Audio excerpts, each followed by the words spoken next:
बाजरा के अंदर एक जोरदार जयकारा लगा है, जय जवान जय जवान। हरियाणा के अंदर इस चुनाव में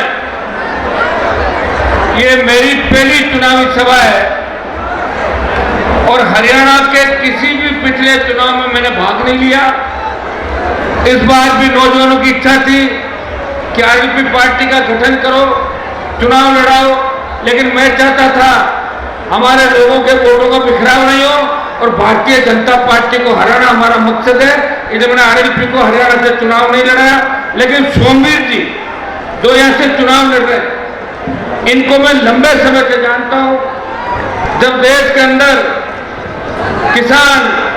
किसानों के 3 काले कानून आए, उस वक्त पंजाब के बाद हरियाणा ने पंजाब के लोगों का साथ दिया, उत्तर प्रदेश के लोगों ने साथ दिया, लेकिन राजस्थान के अंदर किसान आंदोलन बिल्कुल नहीं था।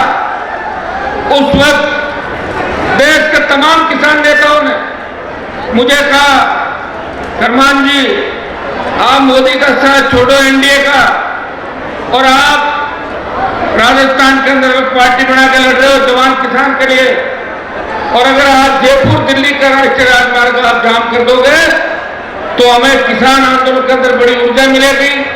और भाइयों, मैं जब जयपुर से मैंने कूच किया, शाहजहांपुर बॉर्डर पहुंचा, उससे पहले हाईवे पे सारी हरियाणा और दिल्ली की फौज खड़ी थी।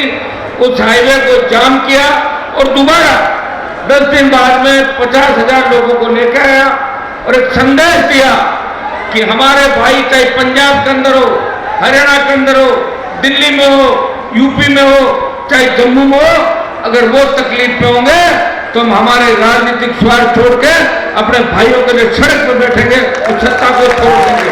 और भाइयों, मैं 70 दिन तक सड़क पर बैठा। वैसे मोदी का साथ 2 लोगों ने छोड़ा था, एक तो अकाली थे और दूसरी राष्ट्रीय लोकतांत्रिक पार्टी जो नया पौधा था। मैं चाहता तो मोदी के मंत्रिमंडल में मंत्री बन सकता था, लेकिन मेरी आत्मा मुझे कचोट रही थी। देश के किसान नेता कह रहे थे आप किसान के बेटे हो, तेजाजी के भक्त हो, आप राजस्थान को जगा रहे हो, हरियाणा पंजाब और इनके सम्मान के लिए आप इसको ठोकर मारो। और भाइयों, मोदी की परोसी हुई थाली को ठोकर मार के मैं आपके साथ आया। और जब राष्ट्रपति का अभिभाषण हुआ था तब देश का कोई भी सांसद खड़ा होकर नहीं बोला, मैंने अभिभाषण का विरोध किया और ट्वीट किया ट्विटर पे, आपने देखा वो फोटो ले रहते हुए। तब मुझे प्रधानमंत्री लोगों ने कहा कि आपके ट्विटर अकाउंट सीज कर देंगे। मैंने कहा आज करते हो तो अभी करो, इससे मेरा कोई फर्क नहीं पड़ता, फिर बढ़ जाएंगे अकाउंट ट्विटर के, कौन परवाह करता है इन चीजों की। और दूसरा, मोदी को लोकसभा के अंदर बजट के दौरान जब 20-21 का बजट था, उसके अंदर 21 के बजट के अंदर प्रधानमंत्री को लोकसभा के अंदर 15 मिनट तक बजट के भाषण का रिप्लाई नहीं करने दिया, वित्त मंत्री को रोके रखा। हनुमान बेनीवाल, मैं कई बार ये सोचता हूं कि मैं राजस्थान की बजाय अगर हरियाणा में पैदा होता तो निश्चित रूप से बहुत आगे चला जाता। राजस्थान के लोग, हमारे भोले बड़े लोग, राजस्थान के लोग सीधे हैं, भोले हैं और राजस्थान बहुत बड़ा प्रांत है। आप, मेरा जो लोकसभा क्षेत्र है वो 300 किलोमीटर लंबा और 250 किलोमीटर चौड़ाई है। उसके आप बताओ, जैसलमेर, बाड़मेर और नागौर को ले लो, दूसरे में हरियाणा आ जाए पूरा 700 किलोमीटर। वहां मैंने लंबे समय से प्रयास किया, कॉलेज विश्वविद्यालय की राजनीति से निकला।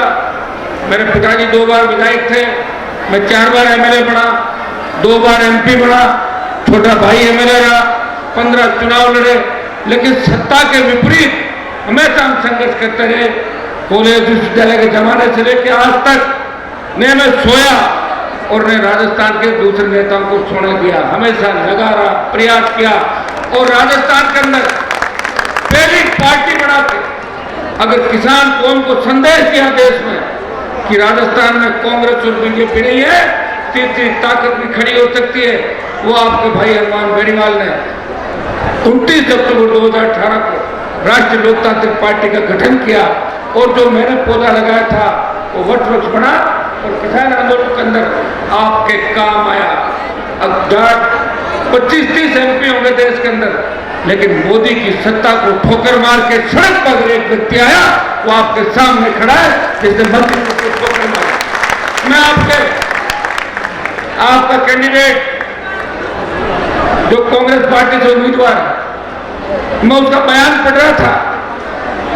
वो यह कह के गया कि बाजरा के अंदर अगर कांग्रेस को वोट नहीं दिए तो बाजरा का इलाका ना मर्दों का इलाका, उसने ऐसा बोला है। ये वायरल हुई होगी बात, आप बताइए, सुना आप लोगों ने?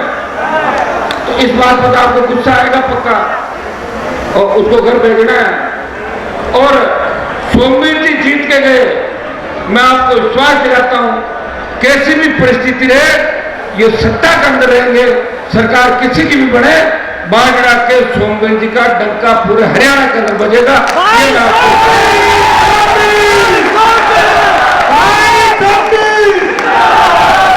सोमवीर जी ने जब इनसे मेरी बात हुई, इन्होंने कहा आप प्रचार करो, तो मैंने कहा मैं तो खुद ही पहले निर्दलीय लड़ा था सबसे पहले, फिर पार्टी बनाई।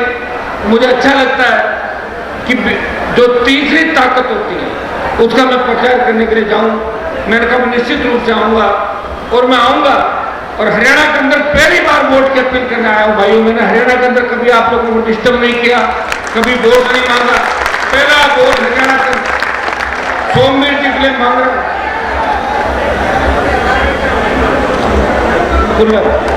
चुनाव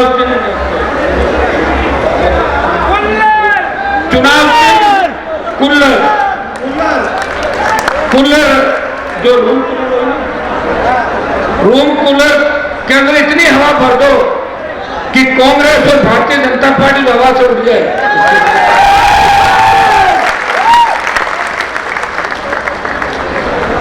हरियाणा के इतिहास के बारे में कहने की आवश्यकता नहीं, ये देश का हार्ट दिल है। सर छोटू राम जी जैसे सरी के नेता, तो देवीलाल जी जैसे सरी के नेता हरियाणा की धरती से हुए, जिन्होंने चौधरी बंसीलाल जी, ये लोग जिनके एक दिल्ली की सत्ता घुमा करती थी, और अब के नेताओं को आप देख लो, आप सरकार बना भी दोगे, मुख्यमंत्री बना भी दोगे, तो दो अमित शाह के जाके लगाएंगे। मैं जानता हूं सबको, और मैं उनको लोकसभा की गैलरी में घूमते हुए देखता हूं कि यहाँ क्या बात कहते हैं और दिल्ली में क्या बात है, तीसरी जगह क्या बात है, चौथी जगह क्या बात है। खुद कांग्रेस में, रिश्तेदार बीजेपी में, तीसरा कम्युनिस्ट में और चौथा कहीं और। काम कैसे निकले? इसलिए हम धीरे धीरे बढ़ते चले गए, कमजोर हो गए। भाइयों 62, 65, 71 और कारगिल की लड़ाई का इतिहास अगर हम देखेंगे तो उसके अंदर सबसे ज्यादा शहादत अगर किसी कौम ने दी तो हमारी कौम ने सबसे बड़ी शहादत दी। अमेरिका के एक अखबार के अंदर छपा था कि कारगिल के युद्ध के दौरान 20,000 फीट ऊंची पहाड़ियों पे 50 किलो गोला बारूद और AK-47 लेके अगर दुश्मन का कोई मुकाबला कर सकता है वो जाट रेजिमेंट का जवान है। जब ये बात कहते हैं तो हमारा सीना गर्व से चौड़ा हो जाता है। हमारी रेजिमेंटों को खत्म करने का प्रयास नरेंद्र मोदी और अमित शाह ने किया। अग्निवीर की योजना लेकर आए। अग्निवीर की योजना के पीछे एक ही मकसद था कि रेजिमेंटों के जो गुणगान होते हैं, जो गीत गाए जाते हैं आजादी के, जिन गीतों पर लोग झूमते हैं, कोई सिख, कोई जाट, मराठा, कोई गोरखा, कोई मद्रासी, इन गीतों से उनके पेट में दर्द होता है कि ये कौम जो अफगानिस्तान से लेकर गंगा के तट तक करोड़ों की तादाद के अंदर थी, जो भी पंथ आया, जो भी धर्म आया, हमने धर्मनिरपेक्ष लोकतांत्रिक तरीके से हमारे बहुत से भाई उसके अंदर चले थे। दर्शित बने, बिश्नोई बने, सिद्ध बने, स्वामी बने, नाथ बने, फिर भी जाट इस देश के अंदर अपना दबदबा कायम रखे जो बैठे हुए। दिल्ली के चारों तरफ अगर दिल्ली को किसी ने प्रयास किया और जिन्होंने कभी कोई युद्ध नहीं हारा, वो अजय योद्धा महाराजा सूरजमल हमारी कौम से आते हैं वो भरपूर गिरा रहे हैं। हरियाणा के इतिहास के बारे में अगर बात करेंगे तो हर जगह हरियाणा नजर आएगा। दिल्ली के अंदर आवश्यकता पड़ती है, खेलों में आप देख लो, खेलों के अंदर आपको याद है जब पहलवान बैठे न्याय के लिए जंतर मंतर में बैठी थी, देश का एकमात्र एमपी, नागौर का एमपी, उन पहलवान बेटियों को न्याय दिलाने गया और उस बाहुबली का चालान भी कराया और वो घर बिठा दिया बाहुबली को। दोबारा जब ओलंपिक के अंदर वो छोटी बहन को खेलने नहीं दिया तो लोकसभा के अंदर कोई मामला उठाना था, वो आपका भाई हनुमान बेनीवाल उस कौम की बच्ची के लिए लोकसभा के अंदर न्याय लड़ा था।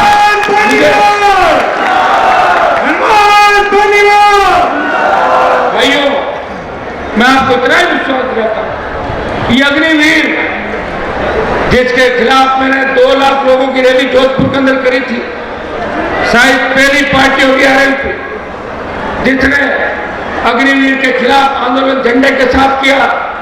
जहां मैं खड़ा हूं, ये वीर भूमि है, ये क्रांतिकारियों की भूमि है। इस देश और हरियाणा के अंदर जो भी आंदोलन हुए, ग्रीन ब्रिगेड नाम की जो चलती थी ग्रीन ब्रिगेड, वो भी रोहतक या आपकी बाजरा उस इलाके के हजारों नौजवानों ने कुर्बानियां दी। और आज भी देश की सेवाएं अगर सीमाएं सुरक्षित है तो हमारे किसान के बेटों की बदौलत आज देश की सीमाएं सुरक्षित है। मैं आपको इतना ही विश्वास दिलाता हूं कि कांग्रेस को अगर 60-65 सीट दे दोगे तो कोई फायदा नहीं होगा भाइयों। निर्दलीय जीतना बहुत जरूरी है, सत्ता का संतुलन बना रहना चाहिए। सत्ता का संतुलन बनाने के लिए आप तय कर लो कि यहां से सोमवीर जी को जिताना है और इनकी मैं जवाबदारी लेकर जा रहा हूं।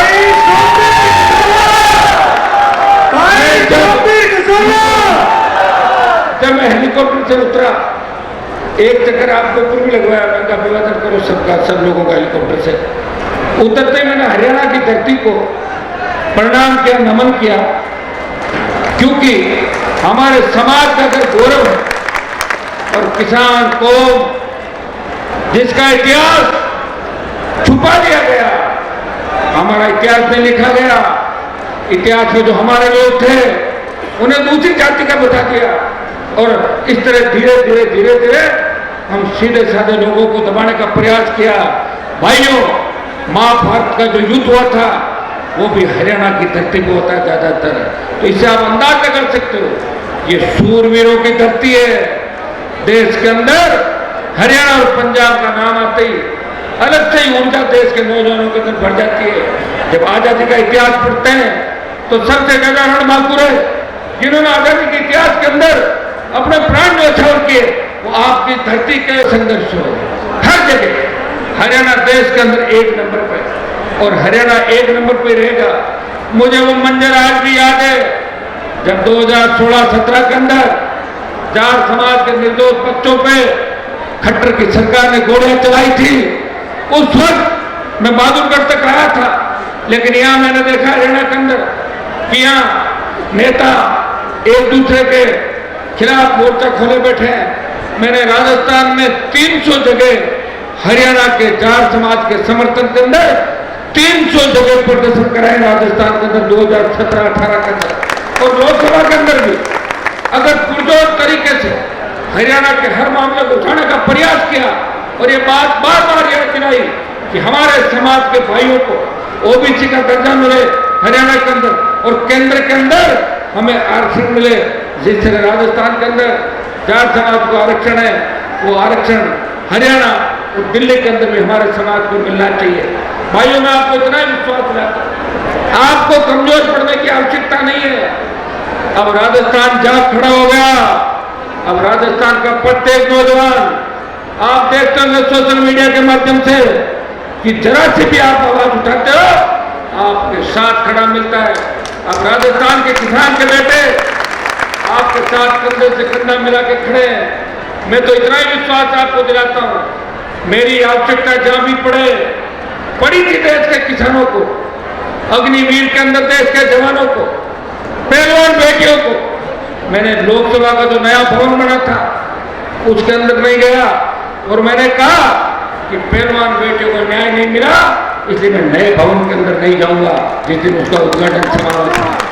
और तो आपने देखा होगा कि पार्लियामेंट के अंदर जब वो 2-3 घुसपैठे घुस गए थे, उनको भी कैसे ठोका था, देखा आपने वीडियो।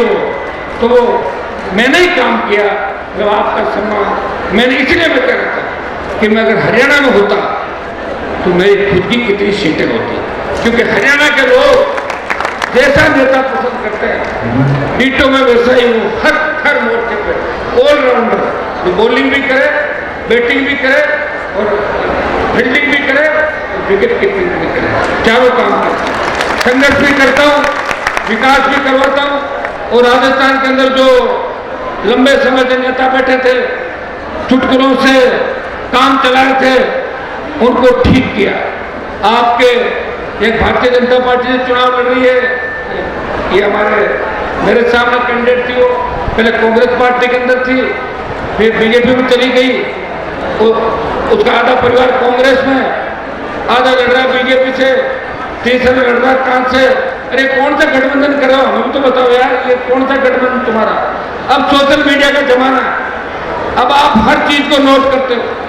मैं आज हरियाणा के अंदर किसी पार्टी का प्रचार करने नहीं आया, मैं मेरे भाइयों का प्रचार करने के लिए आया हूं। मैं यहाँ क्योंकि मैं स्वतंत्र हूं, मुझे जो कैंडिडेट अच्छे लगेंगे, जो मजबूत है, जिनकी हमें आवश्यकता आगे भविष्य के अंदर, उन्हीं उम्मीदवारों के समर्थन करने जा रहा हूं। भाई सोमवीर जी के रसोला के पहली सभा मैंने की है और हरियाणा में मैंने 20 साल के अंदर पहली बार वोट की अपील की हरियाणा की धरती से। मुझे लगता है आप मुझे निराश नहीं करोगे।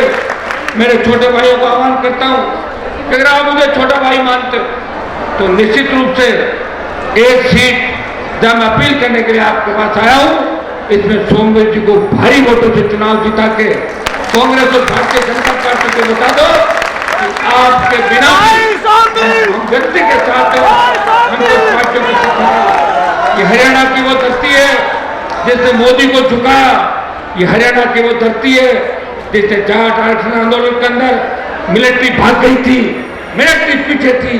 ये मैं नहीं कह रहा हूं, देश के अखबार कह रहे हैं, देश का इलेक्ट्रॉनिक प्रिंट मीडिया कह रहा है कि हरियाणा के जाटों का आगे मिलिट्री थक गई। ये वो मजबूत वीर धरती है, हमें गलत दिशा के अंदर नहीं जाना है। हमें गैंगवार, अपराध, नशा, ये जो समाज के अंदर बुरी तरीके से फैल रहा है, हम भोले भाले लोग हैं, कोई भी चपेट में लेके हमसे काम निकलवा लेता है, हम टूल बन जाते हैं। हमें ध्यान रखना है, अच्छे बुरे की पहचान होनी चाहिए, मजबूत व्यक्ति की पहचान होनी चाहिए। मैं आपको विश्वास दिलाता हूं कि आप सोमवीर जी को विधायक बनाओ, हमारी ताकत अगर बढ़ेगी हम 1 और 1 11 होंगे और सोमवीर जी की चौधर खूब हरियाणा के अंदर चलेगी, सरकार किसी की भी बढ़े, ये मैं फिर आपको विश्वास दिलाता हूं। भाइयों, यहाँ अभी जब SC ST आरक्षण के ऊपर सुप्रीम कोर्ट में ये कहा गया कि आरक्षण का विभाजन, आपके भाई ने मजबूती उस मामले को उठाया और जो बंद था उसका समर्थन किया। मुझे पता था कि SC ST के बाद अगला नंबर OBC का है, तो OBC के अंदर विभाजन करेंगे। भाइयों, यहाँ 36 कौम के लोग बैठे, मैं 36 कौम के भाइयों से आह्वान करूंगा कि हमारी लड़ाई भी 36 कौम के लिए। देश के किसान के ऊपर जो 16 लाख करोड़ का कर्जा है, उस कर्ज माफी के आंदोलन को अगर हवा देश में दी तो नागौर के अंदर 5 लाख लोगों की, किसानों की रैली करके, बाड़मेर में 7 लाख किसानों की, और बीकानेर में बड़ी रैली, सीकर में बड़ी रैली, मध्य प्रदेश में उससे प्रेरणा लेकर किसानों ने बड़ा आंदोलन किया, सीने पे गोलियां खाई और कर्ज माफी का आंदोलन को हवा मिली। मैं आपको विश्वास दिलाता हूं, आपके जो मुद्दे हैं वो बड़े मुद्दे नहीं है।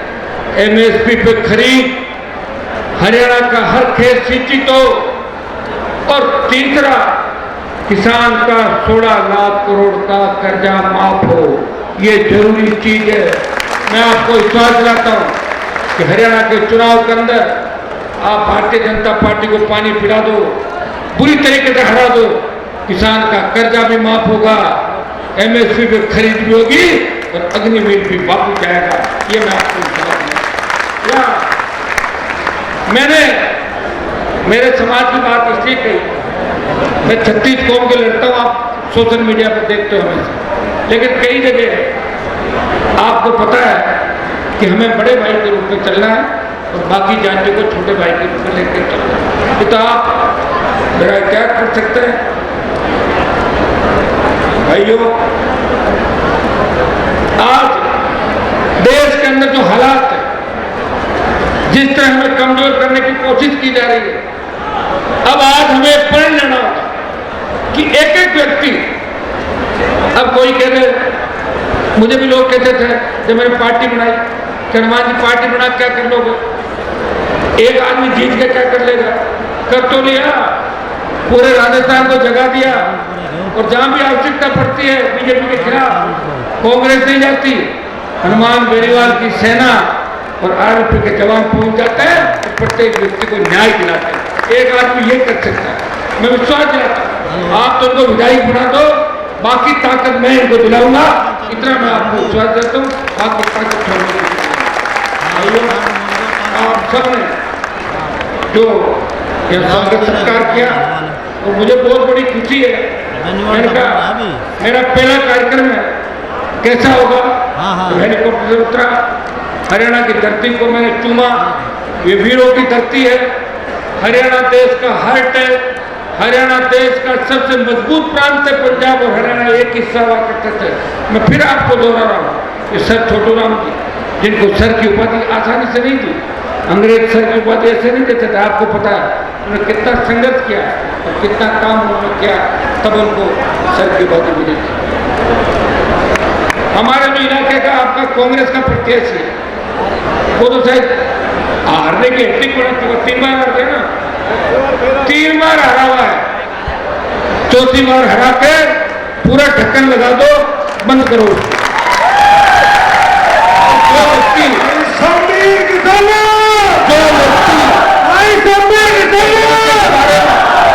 इतनी गलत बात बोलता है, उस व्यक्ति को ये एहसास होना चाहिए कि ये मजबूत इलाका है, ये वो इलाका है जिन्होंने हर क्रांति की शुरुआत करी, शहादत दी, किसान आंदोलन की शुरुआत करी, अग्निवीर के आंदोलन की शुरुआत करी, और ये वो इलाका है जो हरियाणा का दिल है। ये संदेश आपको देना है। और भाइयों, हरियाणा के लोग तो हमेशा तीसरी ताकतों के साथ ही खड़े रहे। कभी लोक दल की सरकार बनी, कभी इनेलो की बनी, कभी जनता दल की बनी, तो कभी कांग्रेस को परास्त किया आपने हमेशा। इंदिरा गांधी भी अगर किससे डरती थी तो हरियाणा के किसानों हमारे जवानों से डरती थी। और मोदी को भी अगर डराने का काम किया, और अमित शाह का ब्लड प्रेशर भी अगर ऊंचा नीचा होता है तो हरियाणा के जवानों की हुंकार बढ़ते ही इस चुनाव के बाद बड़ा अग्निवीर का आंदोलन करेंगे। शुरुआत राजस्थान से करेंगे और हरियाणा को साथ देना है, क्योंकि दिल्ली आपके नजदीक है, हम थोड़ा दूर से आएंगे। और मैं आपको विश्वास दिलाता हूं कि हमने हुंकार भरी, 3 दिन के अंदर अंदर देश की सरकार झुकेगी और सेना का सम्मान लौटेगा। ये संघर्षों का ही परिणाम है कि अग्निवीर के मामले में जो पहले 25% रखने की बात करते थे, वो 50% पे आ गए कि आधों को रख देंगे। गृह मंत्री ने जम्मू में ये कहा, हरियाणा में ये कहा कि अग्निवीर को पेंशन भी देंगे, शहीद का दर्जा भी देंगे। ये सारी बातें डरती हुई भारतीय जनता पार्टी बोल रही है। भारतीय जनता पार्टी के जो कुशासन था 10 साल से हरियाणा का, वो कैसा आपने भोगा होगा ये हम समझते हैं। हम आपके भाई हैं, हम पड़ोसी हैं, हम हर बात को समझते हैं। हरियाणा के लोग जिंदा दिल है, साफ मन के लोग हैं। इतिहास उठा के देखोगे और इतिहास में अगर सही वर्णन होता तो हरियाणा ही इतिहास के अंदर नंबर 1 पे होता। लेकिन दुर्भाग्य से हमारे लोग लड़ते रहे, हमारे लोग संघर्ष करते रहे और इतिहास लिखने वाले दूसरे लोगों के नाम, जाति और इतिहास लिखते रहे। भाइयों, हमें इतिहास को बदलने की भी आवश्यकता है। इतिहास कैसे बदलता है? जब सरकारें बनती है, इतिहास बदलता है। मैं आपको इतना ही विश्वास दिलाता हूँ कि राजस्थान का तमाम जवान, इस देश का तमाम जवान किसान जिनकी लड़ाई मजबूती से मैं लोकसभा, विधानसभा और सड़कों में लड़ रहा हूं।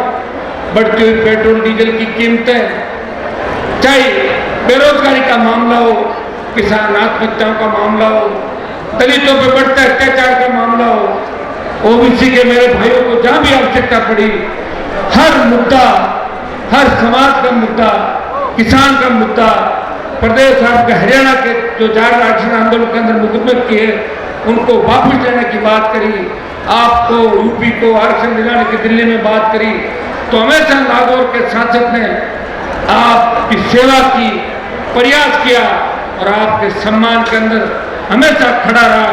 मैं इतना ही विश्वास आपको दिलाता हूँ, मैं आपके साथ हूँ, पूरी ताकत लगा के साथ हूँ।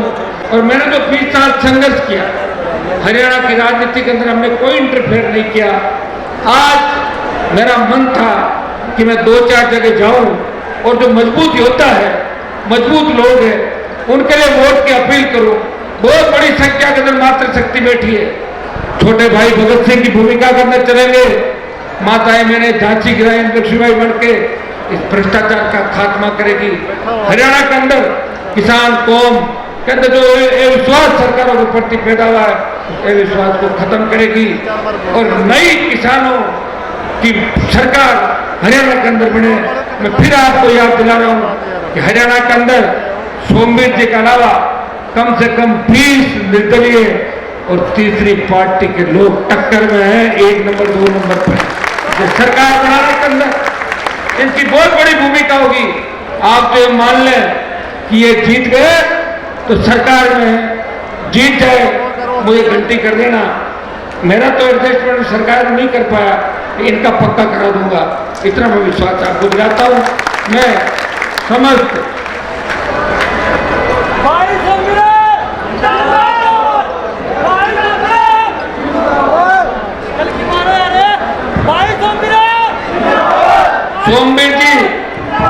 सोमवीर जी छत्तीस बिरादरी के नेता, इनके बारे में जितना मैंने सुना, कॉलेज, स्कूल, एम्बुलेंस, लाइब्रेरी और जो भी व्यक्ति आया उसको निराश थी। आपको कैसा नेता चाहिए जो सेवा करे? ये तो घर से ही सेवा कर रहे हैं लोग। तो एमएलए एमपी बनने के बाद एमएलए एमपी के कोटे में कमीशन खा जाते हैं ऐसे लोग इस देश के अंदर नेता। तो घर से जो व्यक्ति सेवा कर रहा है, कम से कम आपका नुकसान नहीं करेगा। ये विजय माला, श्याम जी की विजय माला क्या पहना दे सोमवीर जी को? खाटू वाले श्याम जी की विजय माला और राजस्थान के तमाम जो देवी देवता है, सारा से लेकर रामसा पीर, तो श्रीकांत तेजाजी महाराज, सब जो मानते हैं, उन सब की मिली जुली माला में पूजेंगे होगा।